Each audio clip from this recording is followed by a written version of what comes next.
이 아침 주시는 하나님 말씀은 신약성경 마태복음 4장 12절에서 17절 말씀입니다. 신약성경 마태복음 4장 12절에서 17절 말씀 합독하시겠습니다. 예수께서 요한이 잡혔음을 들으시고 갈릴리로 물러가셨다가 나사렛을 떠나 스불론과 납달리 지경 해변에 있는 가버나움에 가서 사시니 이는 선지자 이사야를 통하여 하신 말씀을 이루려 하심이라. 일러스되 스불론 땅과 납달리 땅과 요단 강 저편 해변길과 이방의 갈릴리여, 흑암에 앉은 백성이 큰 빛을 보았고 사망의 땅과 그늘에 앉은 자들에게 빛이 빛이었도다 하였느니라. 이때부터 예수께서 비로소 전파하여 이르시되 회개하라, 천국이 가까이 왔느니라 하시더라. 아멘. 오늘 7월 1일 또 하반기를 시작하는 첫 새벽에 함께 찬송 부르고 또 하나님 말씀 듣고 기도하며 시작하게 돼서 참 감사합니다. 여러분, 또 하반기 이제 또 본격적인 여름이 시작될 터인데 몸도 마음도 영혼도 강건하신 또 여름 또 하루하루 되시기를 축복합니다. 우리말에 그런 말이 있죠. 이보 전진을 위한 일보 후퇴, 이런 말을 우리가 가끔 쓸 때가 있습니다. 개구리도 펄쩍 뛰려면 일단 몸을 움츠렸다가 펄쩍 뛰고요. 또 학교 다닐 때 체육 시간에 이제 멀리뛰기, 제자리 멀리뛰기라는 게 있죠. 뭐 달려가다 멀리뛰기는 그냥 그대로 달리다 뛰면 되지만 제자리에서 멀리뛰기 하는 것이 있는데, 그때 제자리에서 뭐 팔을 휘두르다가 몸을 움츠렸다가 벌쩍 뛰어서 뭐 1m, 2m 이렇게 좀 멀리뛰기 하는 것을 해보신 적이 있을 겁니다.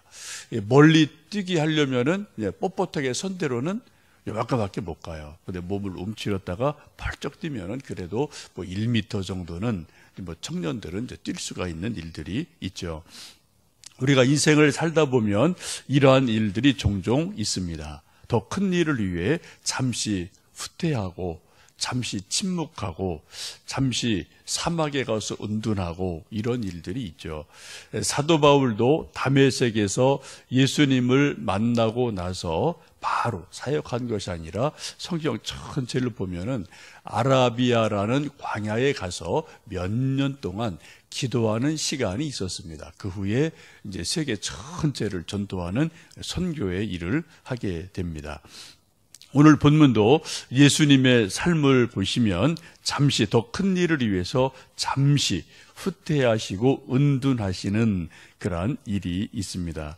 12절 보시면은 예수께서 요한이 잡혔음을 들으시고 갈릴리로 물러가셨다가 라고 말씀하죠.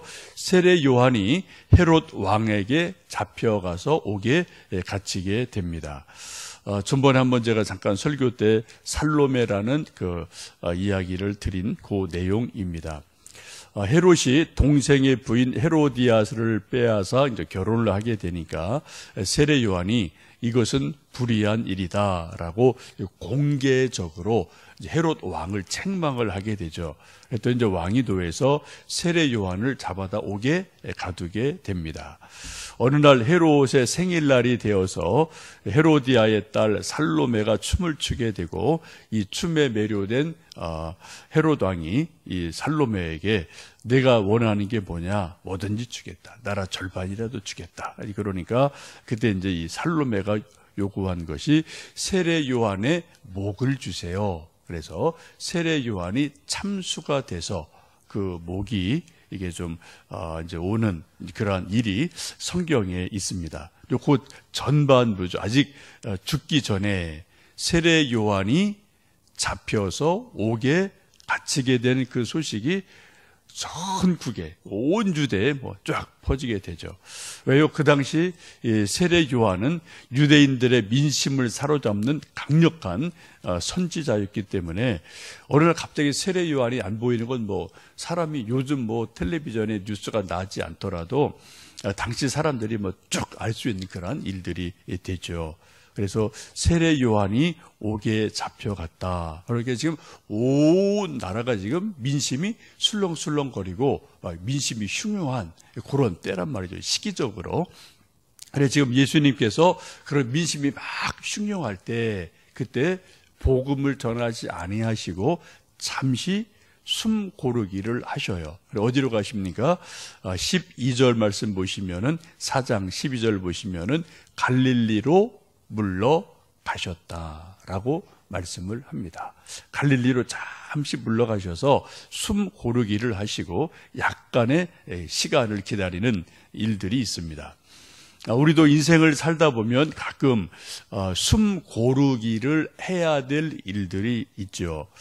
무조건 앞으로 달려간다고 능사는 아닌 것 같습니다. 하나님께서도 일주일 7일 가운데 엿새는 열심히 일하고 하루는 쉬게 하셨어요. 안식일을 만드셨어요. 이게 창조 질서입니다. 그리고 우리 인간은 몸도 하나의 기계 같아서 뭐 그냥 한 달, 1년 계속 쉬지 않고 이제 일하고 뭐 노동하고 하다 보면은 이게 몸살이 나요. 그죠? 몸살이 나요. 그리고 몸살이 뭡니까? 대부분 과로에서 오죠. 그래 몸이 주인한테 뭐라 그래요? 나 좀 살려주세요. 나 좀 살려주세요. 이게 몸살이잖아요. 그죠? 내가 너무 과로해서 너무 피곤해서 내 몸이 정말 이러다 죽겠습니다. 나 좀 살려주세요. 그게 몸살입니다. 이거 좋은 거예요. 뭐 피곤하고 우리 몸에는 안 좋다고 느껴지지만 사실은 길게 보면은 몸살 나는 거는 정상이고요. 좋은 겁니다. 몸이 나 좀 살려주세요. 아우성 치는 거고 막 데모하는 거죠. 그죠? 이대로 가면 나 죽겠다고 데모하는 거니까 그때는 진짜 무조건 이거 쉬어야 돼요. 그죠? 휴가도 내셔야 되고, 그냥 뒹굴뒹굴 집에서 먹고 자고, 뒹굴뒹굴하고, 좀 이런 것이 하루 이틀, 2, 3일 있어야지 이제 몸이 좀 회복하는 일들이 우리도 종종 있지 않습니까? 그래서 휴가도 필요하고, 또 여러 가지 이제 안식일도 필요하고, 그런 일들이 필요하죠. 지금 예수님이 잠시 갈릴리로 물러가셔서 좀 이제 다음 시간을 기다리고 있습니다. 예수님의 공생애가 우리가 이제 앞에 부분 보시면은 세례 요한에게 요단강에서 세례 받으시고 성령이 충만하셔서 마귀에게 또 시험을 받으러 또 40일 금식하시고 또 시험을 받으시고 또 세례 요한이 옥에 잡혀가고 이러한 좀 안 좋은 일들이 앞부분에 쭉 있어요. 참 이상하죠? 예수님이 하나님의 아들이신 예수님이 이제 공생애를 시작하시려면은 그냥 8차선 도로같이 쫙 길이 열려야 돼요. 우리 생각에는요. 그래서 시온의 대로처럼 물이 쫙 열려서 그대로 그냥 쭉쭉쭉쭉 나가시면 좋은데 예수님이 막 지금 하나님의 일을 시작하실 때 오히려 어려운 일이 막 닥치는 거죠. 마귀에게 40일간 금식하고 시험을 당해요. 이거 보통 일이 아니죠. 또 세례 요한이 막 잡혀가서 민심이 흉흉해서 지금 어디 바깥에 나갈 분위기가 아닙니다. 이런 일들이 막 지금 연거푸 있는 그런 것을 우리가 오늘 말씀에서 봐요. 그래서 일단 좀 쉬고 은둔하시고 숨고르기를 하시면서 영적 전쟁을 준비합니다. 이것을 보면 일종의 영적 방해가 있다라고 이제 보시면 좋겠습니다. 예수님께서 갈릴리로 물러가서 숨 고르기 하시는 모습을 14절에 이렇게 말씀하죠. 14절 말씀 우리 함께 읽겠습니다. 이는 선지자 이사야를 통하여 하신 말씀을 이루려 하심이라. 일러스되 스불론 땅과 납달리 땅과 요단강 저편 해변길과 이방의 갈릴리여 흑암에 앉은 백성이 큰 빛을 보았고 사망의 땅과 그늘에 앉은 자들에게 빛이 비치었도다 하였느니라 라고 말씀합니다.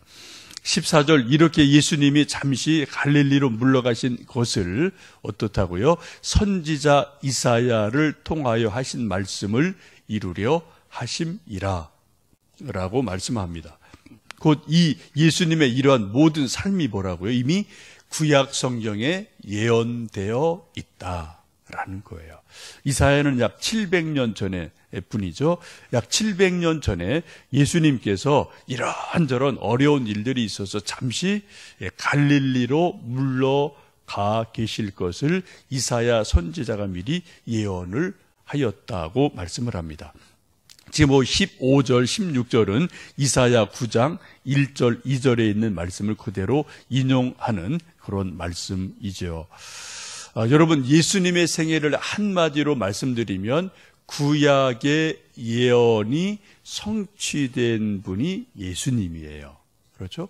예수님의 모든 탄생, 또 이 생의 모든 과정, 또 죽으심, 부활하심, 이 모든 것들이 창세기부터 말라기까지 그 구약의 모든 말씀들, 생애들이 구석구석에 예언되어 있습니다. 이것을 그대로 성취하신 삶이 예수님의 삶이기도 합니다.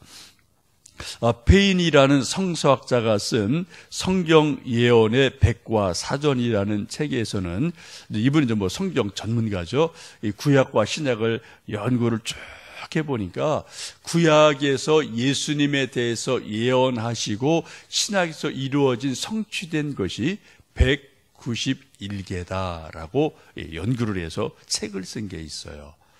여러분, 뭐 1년 전, 또 뭐 10년 전에 저나 여러분의 인생에 대해서 누군가가 당신 앞으로 10년 있다 이렇게 될 거요, 저렇게 될 거요, 누가 소위 예언을 하는 점을 쳤다. 그게 한 두세 개가 동시에 딱 맞았다. 이러면 엄청난 일이죠, 이거죠?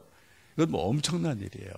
근데 예수님의 생애는 적어도 400년에서 수천 년 전까지의 구약의 예언이 쭉 다양하게 되어지는데 그것이 191개가 신약에 와서 예수님의 탄생부터 죽으심까지 정확하게 예언이 맞아떨어졌다라고 이 학자는 연구를 해서 이야기를 합니다.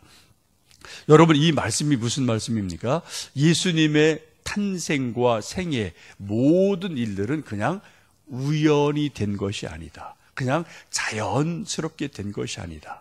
구약의 예언에 의해서 하나님의 놀라우신 섭리에 의해서 예언이 되어졌고 그 예언의 말씀처럼 되어졌다라는 거죠. 그래서 14절에 있는 말씀, 이는 선지자 이사야를 통하여 하신 말씀을 이루려 하심이라. 말씀을 이루려 하심이라. 예수님의 생애가 요거예요. 하나님의 말씀을 이루는 삶.